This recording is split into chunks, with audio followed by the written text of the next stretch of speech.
science synthesis. Today we want to look at indices. We want to look at what indices is. We want to study indices. We want to know what indices is. You may have come across indices in your grade school, secondary school, or you'll be hearing about indices. We want to look at what indices is today. I want you to grab your writing materials and listen attentively. Now, what is indices? We see that indices is a branch of mathematics.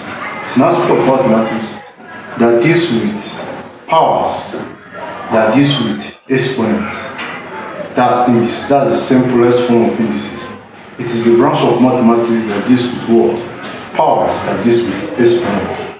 Now, I've made a video concerning indices past time. Now, I want to redo it again. In this new video, I want you to pay attention. Most of my subscribers were complaining about the voice and all of that. I know you can hear me clearly now. Alright, so we say that it deals with powers. That's what indices deals with. It deals with powers. So I want you to pay attention. If I write that indices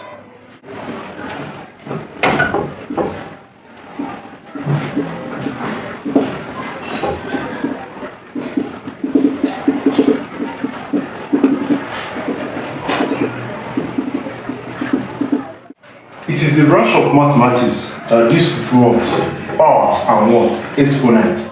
You may be seeing ordinary mathematics form. If I take something like 2x, this is just an ordinary, algebraic term, right? I can just have another expression. I can have something like theta plus 90 equals to 180. This is just ordinary mathematical term. Now, when we see mathematics in the form of, let me say, 8 to 1, 2 divided by 3, raised to the power of 2 divided by 3. This aspect of mathematics is under what we call what? Indices. You can see something like 16 raised to the power of 3 over 2. Again, this aspect of mathematics, because it deals with power, it bears power, is indices. And for us to study indices properly, there is a concept that you must note: the laws of indices. That's why when we are talking about introduction of indices, we're also talking about the laws of indices. So this is what we now look at quickly. We have the 7 basic laws of indices. I want you to pay attention. Let's consider it quickly. It's very, very simple. 7 laws of indices. Let's take note of that. Alright, laws of indices. Laws of indices. So the first law, which we call the addition law, states that a raised to the power of m, that is a raised to the power of m, is equals to a raised to the power of m plus n. So let's write that. So number 1, the first law, we call it the addition law. The addition law. So a raised to the power of m times a raised to the power of n is equals to a raised to the power of m plus 1 plus n. And that is 2. Now let me take, for example, 2. Right? Let's take 2. Because this law, what we say law, even in mathematics or in sciences, this law is something that is generally, universally accepted. It's a law. It is not a theory of indices. It is the law of indices.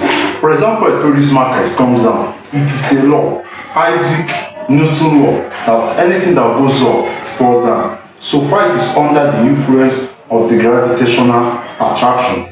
So far it is under the earth, right? So anything that goes up comes down. If I go to USA and throw this thing up, it comes down. If you go to California in USA and throw this thing up, it comes down. If you go to Russia and throw this thing up, it will come down, because the earth is being acted upon by a force, the gravitational force, and that is a law. Likewise, the laws of indices. A raised to the power of m times a raised to the power of n is equal to what? A raised to the power of m plus n. It is a law. It is that way. So if I take 2 raised to the power of 3 times 2 raised to the power of 2, the law says that it will be equal to 2 raised to the power of 3 plus 2. That I will add the powers. Yes, I will add the powers. And if I do that, I'll just be having 2, right, raised to the power of 5. Now, this is what this law is speaking about. But let's check if the law is true. Now, 2 raised to the power of 3 is actually 2 times 2 times 2. And that's 2 in what? In 3 places, right? 2 in 3 places. And 2 times 2 times 2 is 8, right? 2 times 2 is 4, 4 times 2 is 8. So 2 to the power of 3 is actually 8. Then times 2 to the power of 2 is 2 times 2, and that's 4. So I have 4. Right? Now, we have checked this and it gave us 5. Now, this is 2 raised to the power of 5. So I have just 5. Now, 8 times 4 will give me 1. Will give me 32.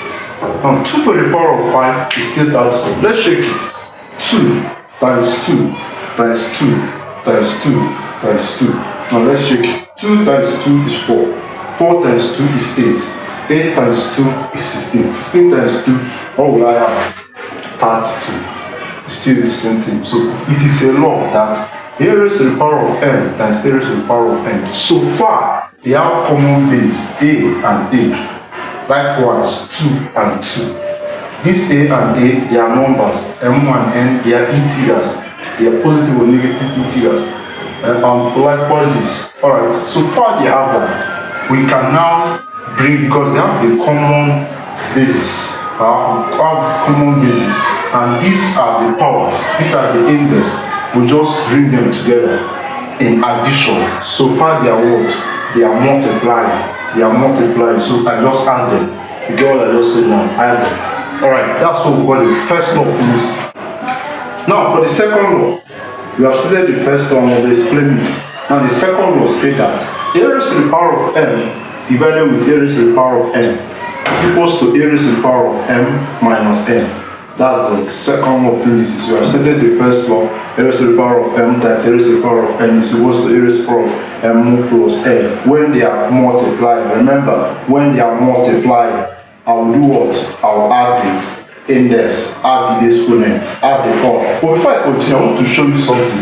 Now, if I have a, because I said something earlier, a raised to the power of m, only this. In indices, the word indices came out from the word index. An index simply means exponent, right? Like raised to the power, how many times a number will multiply. Now, this is what we call the base. We call this the base. Well, this is what we call the word index, right? This is the base number, this is the index. So if I have 2 and I have to the power of 3, and I ask you, what is the index of 2? It is what? 3. The index has the base as what? 2. Get what I'm saying now? Yes. Each 2 has the index as 3. And the index has the base as what? As 2. So this is the basic thing that you just note in the study of indices. That in this index, indices come out from the word index. And the index can be called exponent, or power. Most of them are attributed to power. Alright, now let's go back to the second law. The second law states that a raised to the power of m divided with a raised to the power of n is equals to a raised to the power of m minus n. When I have the division sign existing, the other one was the multiplication sign, but now we're looking at division sign. When it exists, we do what? We subtract the powers. So if I have the second law, a to the power of m divided with a to the power of n is equals to a raised to the power of m minus n. So that's just the law. That's just the law. That when I have this and this, but remember the sign, division. So what will I do to the powers? I will do what? I will subtract the powers. And it is true. Let's shake it again. Now let's use our 2 to the power of 3 divided with 2 to the power of 2. According to the law, they say that it's equals to 2 to the power of 3 minus 2. And that is true. Let's shake it. Now, 2 to the power of 3 is what? Is 8. Divided 2 to the power of 2 is what? Is 4. Now this is equals to 3 minus 2 is what? Is actually 1. Now 8 divided by 4. What will be my answer? My answer is automatically 2. Now 2 to the power of 1 is what? Is 2. So you see that this law is actually accurate, and this is the way we apply it. Now, not for you to go and be wasting time when you see problem like this, 2 to the power of 8 divided by 2, you just be doing all this stuff, taking all this whole time. You just come by the side and apply the law. So far, it has the same base, 2 and 2, according to the law, A and A, right? A and A, that's where we use it. Now, this now will lead us to the third law, because I wonder, you will be asking question, what about A to the power of 1? A to the power of 1. I want you to know the third law quickly now. Alright, the third law of indices. The third law, A raised to the power of 1 is equals to A. Now, I'm using the word A constant. You can still put it. Any number raised to the power of 1 is still same as that number. So if I just write it, A, the power of 1 is equals to A. As I said, any number raised to the power of 1 is equals to that number. So if I have 100 to the power of 1 is equals to 100. 50 to the power of 1 is equals to 50. Right? 2 to the power of 1 is equals to 2, as we are there. 5 to the power of 1 is equals to 5. And so on it increases. Right? So on it increases. So any number raised to the power of 1 is equals to that number. That's the third law. Very, very simple. Now, over to the fourth law of indices. Alright, the fourth law of indices. Let's look at it now. A raised to the power of n, in a bracket, raised to the power of n is equals to m times n, which is equals to mn. That's the fourth law. And what does it actually mean? Now, when I have a bracket is existing. I know. When I have a bracket in mathematics, bracket is speaking about multiplication. And when you do your fraction, the BODMAS, bracket of division, multiplication, addition, and subtraction. So bracket speaks about multiplication. So when I see the bracket existing, a to the power of m bracket n is equal to what? A to the power of m times n. That's the m will multiply n. That's n will open the bracket. N will multiply, so I have m times n. Also I'll be having mn. That's it. So if I have 2 to the power of 3, close bracket, then I have 2. According to the law, it is equals to 2 to the power of 3 times 2. So which is equals to 2. 3 times 2 is what? Is 6. And this one, I may not extend it to here if I want. So what the law is just picking entirely that when I have this kind of thing, I will now multiply, don't add, multiplication. That this power has right to multiply the power of the base inside the bracket.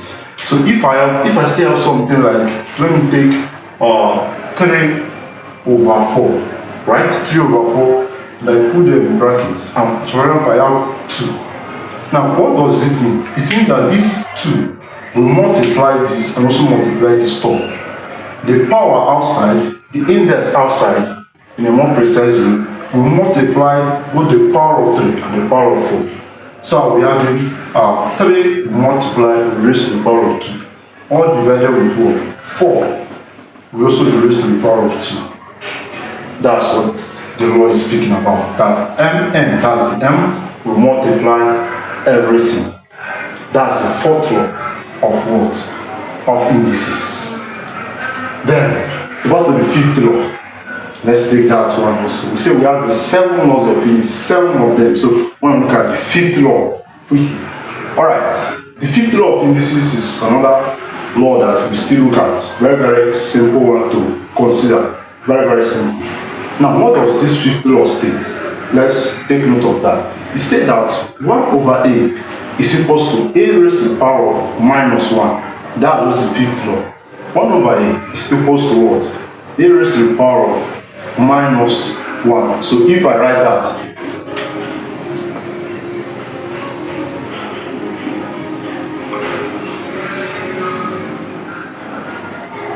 okay, 1 over a is equals to a raised to the power of minus 1. That's the law. That's the law. That if I want to take the inverse of this, the inverse of this is actually a raised to the power of minus a. We still call this the inverse law, right? the inverse law. Alright, now it means that if I have 2 raised to the power of minus 1, 2 raised to the power of minus 1 is an inverse. So if they ask you the inverse of 2, just say 2 raised to the power of minus 1. That's what Indices is trying to do. That is still equals to 1 over 2. The inverse of 2, which you can write as 1 over 2, is 2 raised to the power of minus 1, right? So the inverse of 3 is what? 3 raised to the power of minus 1. You get what I'm saying now? The inverse of 4 is what? Is equals to 4 raised to the power of minus 1. The inverse of 5 is what? 5 raised to the power of minus 1. The inverse of 6 is what? 6 raised to the power of minus 1, and so on. That's what we call the inverse of any given number, right? That's the inverse. So that's what we call the inverse of. So for it to be very, very simple for you, this will be very, very important as we do the calculation involving indices. Just take close attention to everything that is happening here, the laws of indices. And then we have the 6th law. When we take the 6th law, it prevents the 7th law, so that we can go and take the 6th law of indices. We have been progressing in this study and it's becoming very, very fantastic. I want you to just pay attention to this 6th law. Very, very simple also. All of them are very, very simple. Nothing is hard. In mathematics, it is a science that deals with the ability to connect numbers. If you can connect numbers, you can do well in mathematics. Just connect numbers together. The numbers will be connected. Your puzzle game, when you're playing your puzzle game, connect it together, and you have a very good one. Now, I have the 6th law of indices. A raised to the power of 1 over n is equals to square root, n square root of a. Now I can still have 1 here. I can still have 1 here, right? I still have 1 at that point, because this one will not go to heaven, it's still there. Now a raised to the power of 1, remember our 3rd law, is equals to a. So I'll just be having n square root of a. That's what we have, n square root of a. So it's still that when I have something like this, I can reduce it to this point. And so when you see something like 2, or let me take 4, right? 4 raised to the power of 1 over 2 is equals to what? Now we will not write 2 and then square root of 4, because I know that this, this square root sign is signifying this. 1 over 2 is signifying square root, right? That's it. 1 over 2 is signifying square root. So we'll just leave it as this, square root of 4. You have learned something today that 1 over 2 is still the same thing as square root. It's still speaking about the same thing. Now, but at the case I have, let me take 8 raised to the power of 1 over 3, right? Now this is equals to the cube root, because 1 over 2 is signifying square root. So I will not write only 1 over 2. I'll just put 3 here, cube root of 8. Then the 1 will be here, the 1 will be here, right?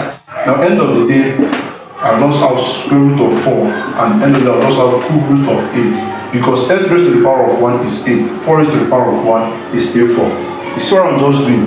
But what about the case that I have 8 raised to the power of 2 divided by 3, or 64 raised to the power of 2 divided by 3? What will I do there? Still similar, the way we are taking orders, 6 raised to the power of 2 over 3, still similar based on this law, very, very simple. The one that becomes the root at that case is the denominator of the power, right? So the denominator here is 3. So 3 will be the root of the number, and that's 64. 3 will be the root of 64. Then 1, as I'm taking it here, we still 2 here will still come and take here, because 2 as the numerator will now remain. That's according to this law, and that's the accurate law. So we are having 2. Alright, now if you put it this way, it will look somehow. So we now do it this way. Just put a bracket and then we put the square. So what I just did now. So that's the way we did it. Now, if end of that I finish taking the cube root of 64, which is 4, then I will take the square. 4 square, which is 4 times 4, and then we'll have 16. Mathematics, as I said earlier, is numbers that if you can just add them together, connect them together, it's a structure. When you connect them together, you obtain a great thing and you will smile at the end of the day. Now, the 7th law of indices, so that we can take the calculation aspect.